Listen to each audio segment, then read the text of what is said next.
Dezembro 13, lendo a história de Deus. Efésios capítulos 1 a 4. Efésios capítulo 1. Paulo, apóstolo de Cristo Jesus pela vontade de Deus, aos santos que estão em Éfeso e fiéis em Cristo Jesus. Graça e paz vocês da parte de Deus, o nosso Pai, e do Senhor Jesus Cristo. As bênçãos espirituais em Cristo. Bendito seja o Deus e Pai do nosso Senhor Jesus Cristo, que nos abençoou com todas as bênçãos espirituais nas regiões celestiais em Cristo, porque Deus nos escolheu nele antes da criação do mundo para sermos santos e sem culpa diante dele. Em amor, nos predestinou para sermos adotados como filhos por meio de Jesus Cristo, conforme o bom propósito da sua vontade, para o louvor da sua gloriosa graça, a qual nos deu graciosamente por meio do amado. Nele temos a redenção por meio do seu sangue, o perdão das transgressões, de acordo com as riquezas da sua graça, a qual ele derramou sobre nós com toda a sabedoria e todo o entendimento. Ele nos fez conhecer o mistério da sua vontade, de acordo com o bom propósito que estabeleceu em Cristo, isto é, de fazer convergir em Cristo todas as coisas nos céus e na terra, na administração da plenitude dos templos. Nele fomos também feitos herdeiros, tendo sido predestinados conforme o plano daquele que faz todas as coisas segundo o propósito da sua vontade, a fim de que nós, os que primeiro esperamos em Cristo, sejamos para o louvor da sua glória. Quando vocês ouviram a palavra da verdade, o evangelho da sua salvação, e creram nele, foram selados em Cristo com o Espírito Santo da promessa, que é a garantia da nossa herança até a redenção daqueles que pertencem a Deus, para o louvor da sua glória. Ação de graças e oração. Por essa razão, desde que ouvi da fé que vocês têm no Senhor Jesus e do amor para com todos os santos, não deixo de dar graças por vocês, mencionando-os nas minhas orações. Peço que o Deus do nosso Senhor Jesus Cristo, o glorioso Pai, dê a vocês espírito de sabedoria e de revelação por meio do pleno conhecimento dele. Oro também para que os olhos do coração de vocês sejam iluminados, a fim de que conheçam a esperança para a qual ele o chamou, que são as riquezas da gloriosa herança dele, concedida aos santos, e a incomparável grandeza do seu poder para conosco, os que cremos, conforme a atuação da sua poderosa força. Deus exerceu esse poder em Cristo, ressuscitando-o dentre os mortos e assentando-o à sua direita nas regiões celestiais, muito acima de todo governo e autoridade, poder e domínio, e todo nome que se possa invocar, não apenas nesta era, mas também na que há de vir. Deus colocou todas as coisas debaixo dos pés dele e o designou cabeça de todas as coisas para a igreja, a qual é o seu corpo, a plenitude daquele que enche todas as coisas em tudo. Efésios capítulo 2. A nova vida em Cristo. Vocês estavam mortos nas suas transgressões e nos seus pecados, nos quais costumavam viver quando seguiam os padrões deste mundo e o príncipe do poder do ar, o espírito que agora atua nos filhos da desobediência. Antes, todos também vivíamos como eles, satisfazendo os desejos da nossa natureza pecaminosa, realizando as vontades e os pensamentos dela. Como os outros, éramos, por natureza, merecedores da ira. Todavia, Deus, por ser rico em misericórdia, por causa do grande amor com que nos amou, deu-nos a vida com Cristo, quando ainda estávamos mortos nas transgressões. Pela graça, vocês são salvos. Deus nos ressuscitou com Cristo e com ele nos assentou nas regiões celestiais em Cristo Jesus, para mostrar, nas eras por vir, a incomparável riqueza da sua graça, demonstrada na sua bondade para conosco em Cristo Jesus, pois, pela graça, vocês são salvos por meio da fé, e isto não vem de vocês, é dom de Deus, não por obras, para que ninguém se glorie, porque fomos feitos por Deus, criados em Cristo Jesus, para boas obras, as quais Deus preparou previamente para que andássemos nelas. A unidade em Cristo. Portanto, lembrem-se de que antes vocês eram gentios por nascimento e chamados incircuncisão pelos que se chamam circuncisão, feita no corpo por mãos humanas, e que, naquela época, vocês estavam sem Cristo, separados da comunidade de Israel, sendo estrangeiros quando as alianças da promessa, sem esperança e sem Deus no mundo.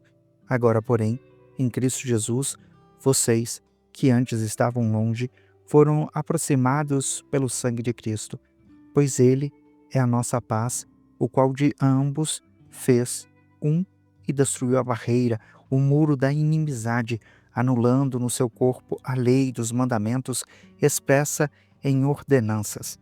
O objetivo dele era criar em si mesmo, dos dois, um novo homem e assim estabelecer a paz e reconciliar com Deus os dois em um só corpo, por meio da cruz, pela qual ele destruiu a inimizade.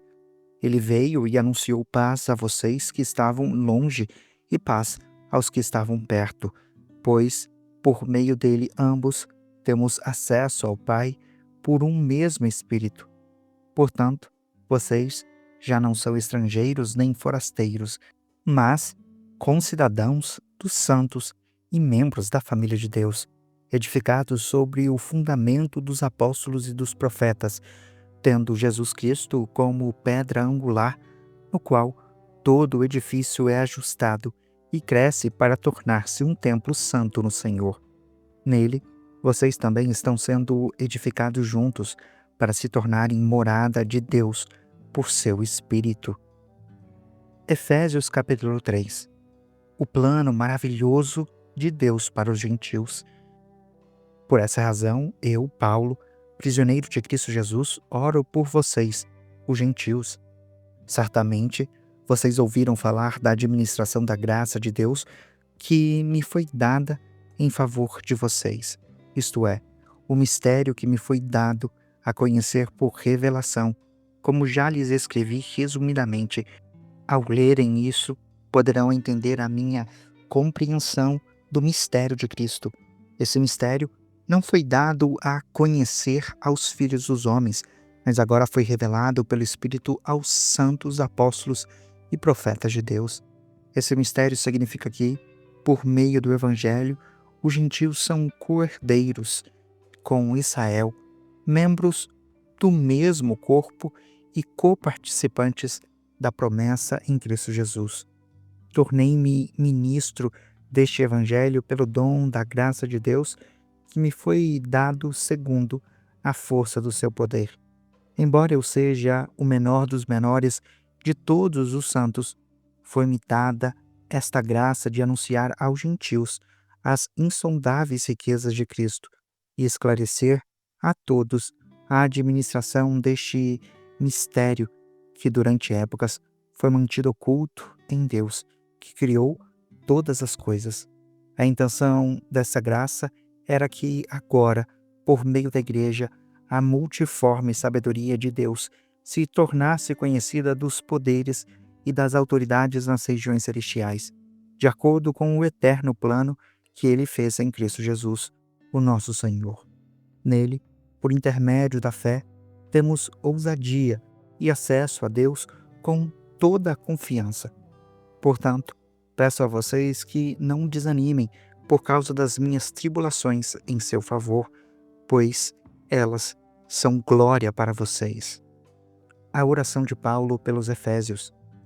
Por essa razão, ajoelho-me diante do Pai, de quem toda a família, nos céus e na terra, recebe o nome.